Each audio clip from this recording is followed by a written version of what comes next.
Hey, my friends, we are going to go through just a handful of new Watch Me Work videos. Just which, if you're not familiar with those, I just do sample readings for you. And folks really seem to like it. So they're easy for me to do, and I enjoy doing it. So why not do it? So I have a bunch of sample questions that I use for my classes. And some of them are kind of silly and some of them aren't. But I'll just go through some of them. And you can feel free to do readings of your own on these questions and let me know how they go. So again, I'm just gonna do this video like I'm like you're a client, and I'm gonna do the reading for you. So also, if you've never gotten a reading from me this way, this is sort of what it's like. And in person, obviously, there's more dialogue. But if you're curious, the other thing that I do when I read on video this way for clients is that I always say, if you have questions or anything and you want to talk through after the reading, we can always do that. So this question is inspired by pop music. And this particular person, this client, would like to know, what is this Jolene chick up to? So that's our question. So what I say when I read for folks is I'm just going to shuffle, I'll draw, I'll lay out the cards. I may be a little quiet as I sort of just get a sense of what I'm looking at, and then I'll jump in to the reading. This is, if you're curious, the Maria Tarot by Masha Kulinovic, a gorgeous, gorgeous modern iteration of the Thoth deck. And I have so many amazing decks out right now that it's like I need to use them.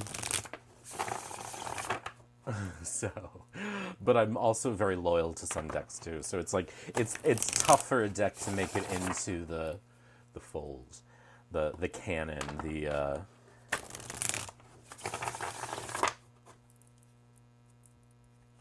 repertoire. That's the word. So for this reading, I'm just going to do my 9-card box, which is sort of my go-to.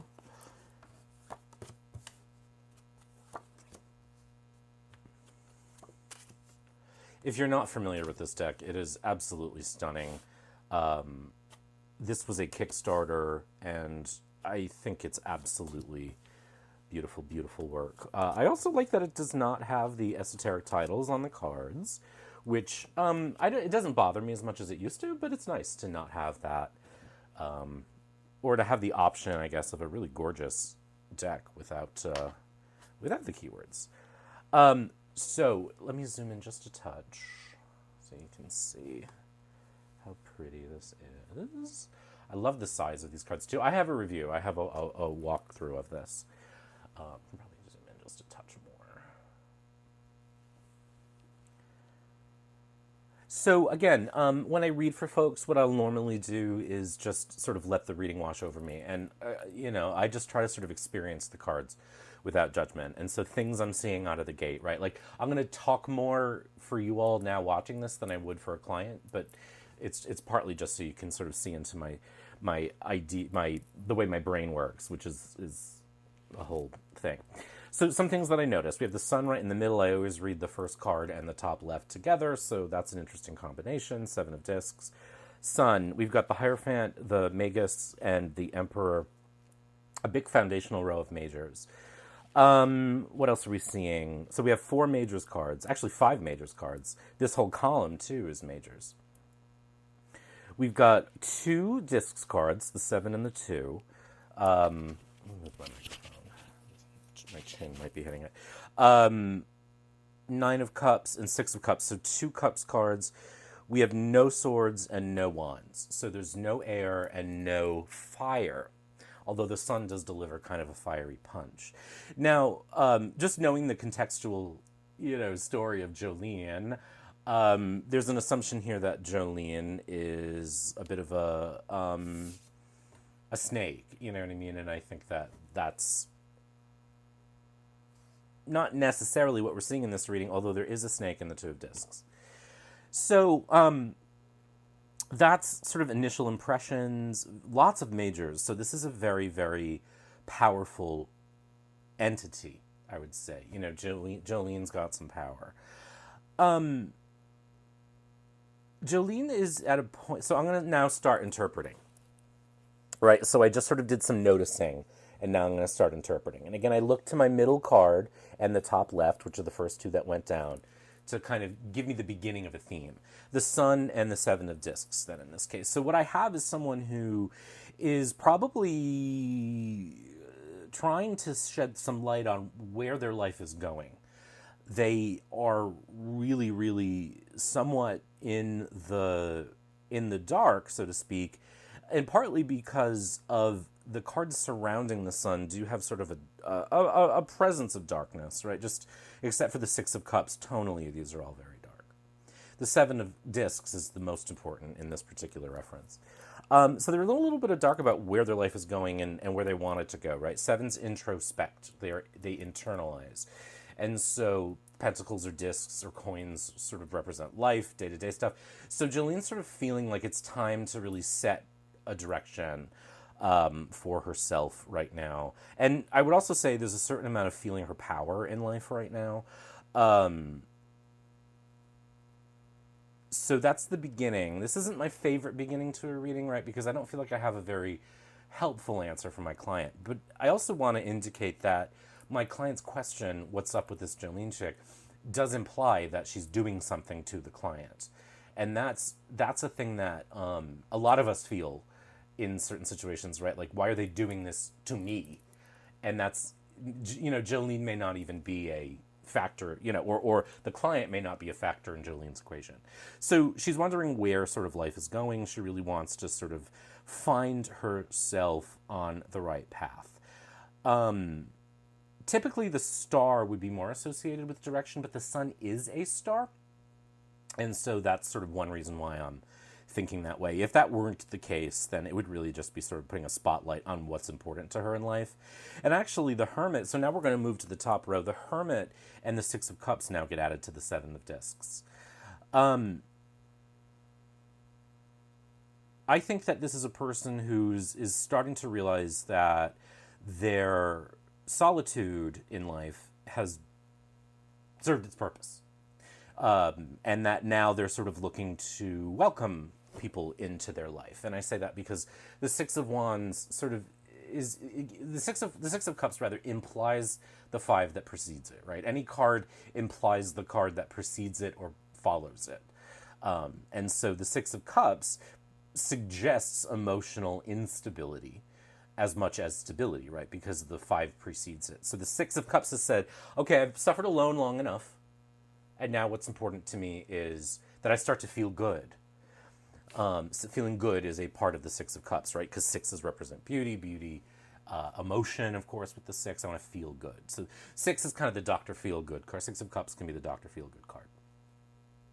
I can't help but notice in this particular deck that the Six of Cups is associated with the Sun in Scorpio, which gives us a little bit of a fuck your feelings attitude, you know what I mean? But that's not an association I normally pay much attention to. I just happened to notice. So again, I'm getting a sense that this is a person who's starting to say, like, what's my life going to look like? I've been alone for a while, and I'm starting to feel like welcoming people into my life is going to be a good thing. And that takes us to the Nine of Cups, the Sun again, and the Two of Discs. The Nine of Cups combined with the Sun actually begins to say, whoa, like she's going way overboard, way too fast, in an attempt to sort of ensnare. And the snake here is giving me the ensnaring thing. Now, the thing about snakes is that we have a very kind of European view of snakes, which is negative, and that comes from Christianity. But there's a lot of cultures and parts of the world where that's not the case, where the snake is a very powerful and feminine symbolic thing. And so it can be this thing of just coming into your own, like a snake can sort of represent that. In this particular case, the Two of Discs, twos are magnetic, they pull. And so that gives the snake a sort of pulling, magnetized quality. Also, their willingness and their sort of eagerness, that full-on three-ness, by three by three of the nine, and the Sun is like, yeah, come to me. Now, I don't see evidence here that there's a nefarious intent here. What I see is someone who's so kind of enthusiastically willing to draw people to them, that they are becoming very hot, a hot commodity, the sun, right, in their lives. So having decided to sort of emerge from solitude, they are now even more, in a way, attractive and doing a good job of attracting. But there's nothing in here that suggests sort of sex or sexuality. There's no wands cards. So Jolene may just be living her life, and that's what it seems like, and this is catching people's attention, and I think people are assigning motive to it, particularly my client. The bottom row is the Hierophant, the Magus, and the Emperor. So we have like big, really big sort of aggressive energy here, right? And I'm pausing now just to sort of let that live in my mind for a little bit, right? Like, we don't, as readers, have to keep talking the whole time. Sometimes we do need to pause. And pauses are good. They will also allow the client to absorb the information, right? So I normally wouldn't be saying what I'm saying. I would just be pausing. The Hierophant, to me, is an interesting card. It really staggers this line between faith on the one hand, just any kind of believing, and on the other hand, systemic, powerful, even colonial structures, right? So how does that connect with the Magus? The Magus, or the Magician, obviously has all that sort of esoteric stuff going on about its potency, and it's associated with Mercury, which is very clear in Thoth decks. But it's also a card that can connect to dishonesty, fraud, etc. I'm not getting that vibe in this particular reading, though. And then the Emperor has sort of just a stable dignity about them. This foundational row is very, very interesting because in many ways it feels so different from the rest of the reading. And in a way, I feel like here in this row, we're actually getting a deeper peer into who Jolene is.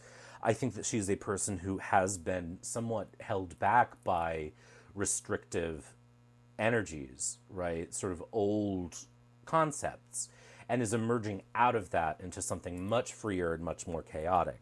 And in doing that, they are setting a groundwork for their own power, right? And centering their own power.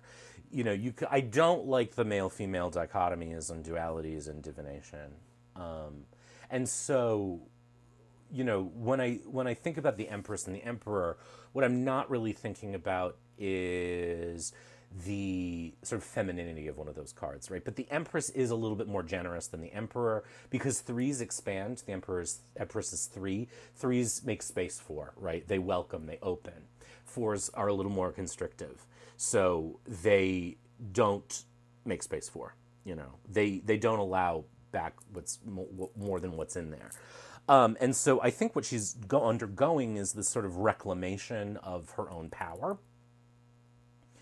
And that may make people uneasy. And the Hierophant and the Emperor are both cards that typically make people uneasy in modern life because of their association with kind of patriarchal issues, right?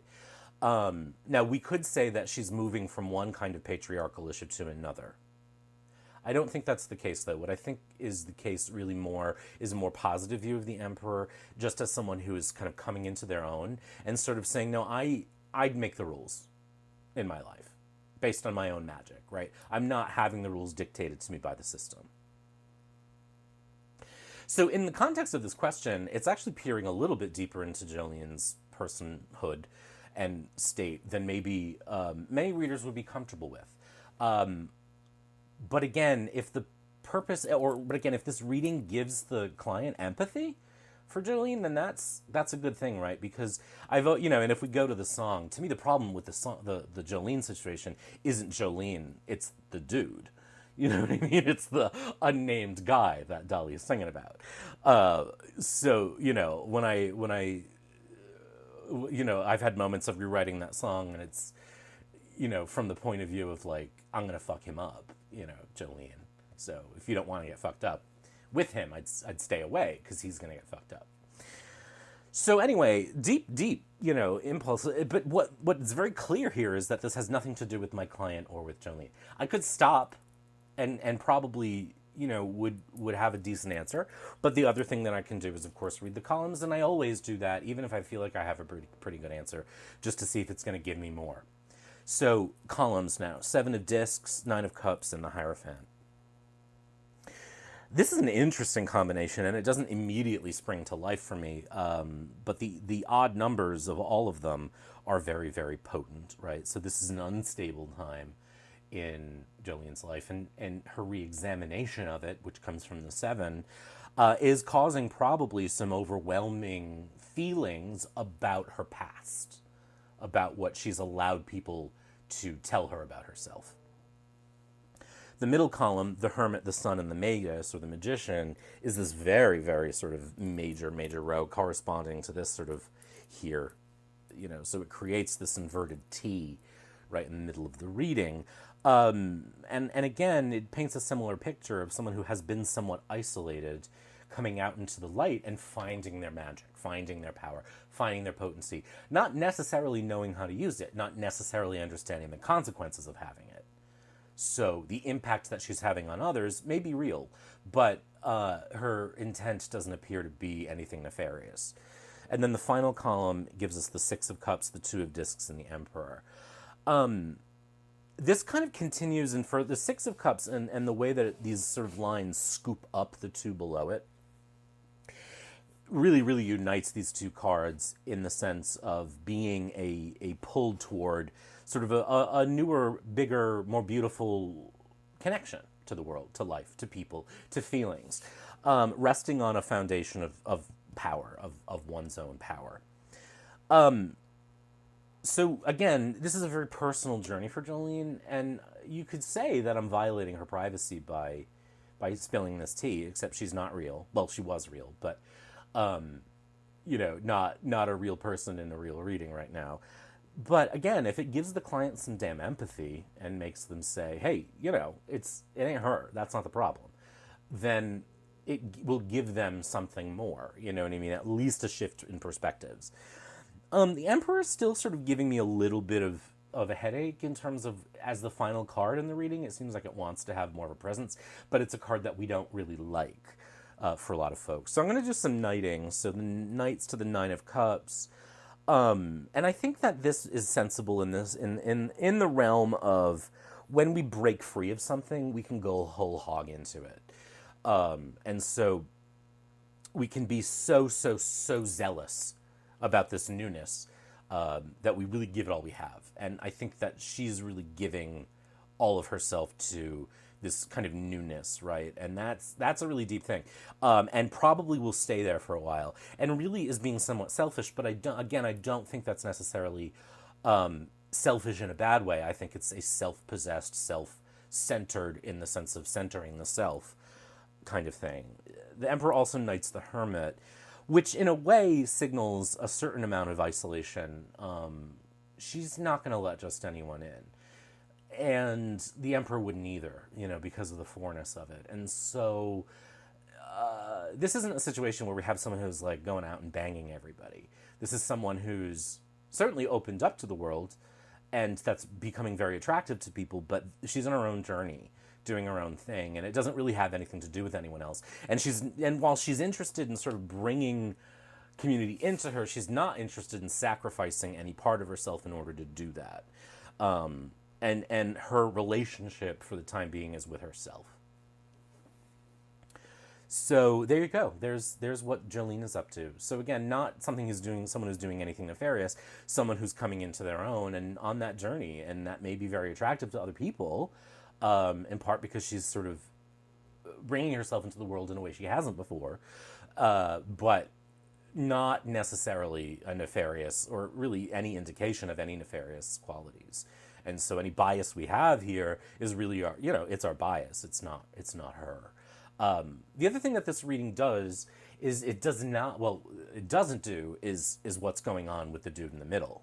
You know what I mean? And so depending on the client, I might do a reading about that. And actually a thing that I've been doing a lot is just exploring the concept of reading a spread from multiple points of view rather than shuffling and drawing new cards. And so just to give you an example of that, let's say implied in this question is what's going on with the person I think is into Jolene. That recontextualizes everything in the reading, and so again, sort of working with the implication of a question, we can dig deeper without drawing a new spread.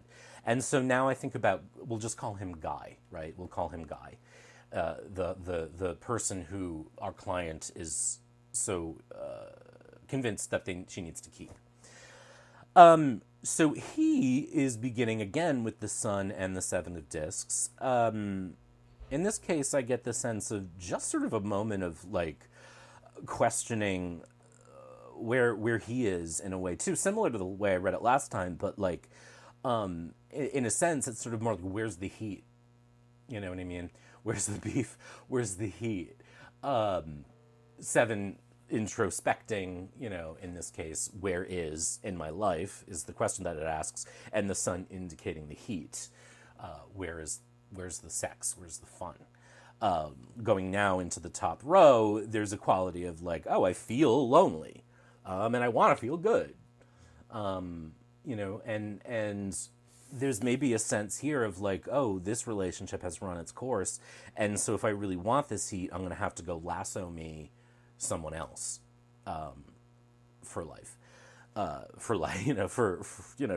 in this case have that connection with. The Seven of Discs knights to the Two of Discs, right? So life there. I'm doing this much more quickly this time. Fairly conservative person who's sort of feeling like, I'm still a badass, and so I need the heat, right? Again, the Emperor isn't associated with heat per se, but the Golden Dawn made the Emperor very orange, very hot in that sense. And so there's a sense of like, yeah, I'm a little bit of a prude, but I'm also still hot, And so this interaction with Jolene may have made this person start thinking, oh, gee, where's mine? Same thing with the columns, Seven of Discs, Nine of Cups, and the Hierophant. I don't think he'll do anything because the Hierophant is here and so conservative. So ultimately this person is foundationally conservative, even though they're like really, really horny. Sexual arousal is a feeling as much as anything else, since the Sun, of course, is going to bring that out of the cups. In the middle column, we have the Hermit, the Sun, and the Magician. Again, this is essentially a person who is fairly, solo in terms of things. You know what I mean? The Hierophant, not the Hierophant, the Hermit sort of. Oh, sorry, I don't know what that squeaking is. I don't know if you can hear that, but it's driving me nuts, and that's why I'm getting distracted. Sorry, back to the reading. The Hermit sort of signals, and the Magician even sort of signals an individuality. I think that the mercurial nature in this case of the Hermit, of the Magician, means that this is kind of a passing phase. They're really much more the Hermit, which again knights to the Hierophant, but they are sort of feeling very curious. The Six of Cups, the Two of Discs, and the Emperor as the final column suggests to me that again he's sort of really interested in feeling good and sort of weighing in a more traditional reading of the Two of Discs, like, what is it that I really want? Ultimately, what they want is the stability they have, or what he wants is the stability that he has, the hermit life. But again, this encounter has certainly heated things up and made him go sort of, why am I not getting more attention? Why aren't people flirting with me? Why don't people want to fuck me? That kind of thing. You know what I mean? So again, from his perspective, I don't think it signals the end of this person's relationship. I think this person is probably too wedded to their sort of somewhat conservative stability, to do anything about it, but is sort of wondering. Now, again, is that spying on the partner? I don't know. You have to make that decision for yourself. For me, it's a matter of, that's what they asked. I don't police the client's questions unless it's something I feel like I can't answer. But this was really more about the way that you can read the same set of cards for two different points of view on the same topic. They can give you a very similar picture. And I think that that's interesting. So anyway, I hope this was interesting for you. Take care. We'll talk soon and be good.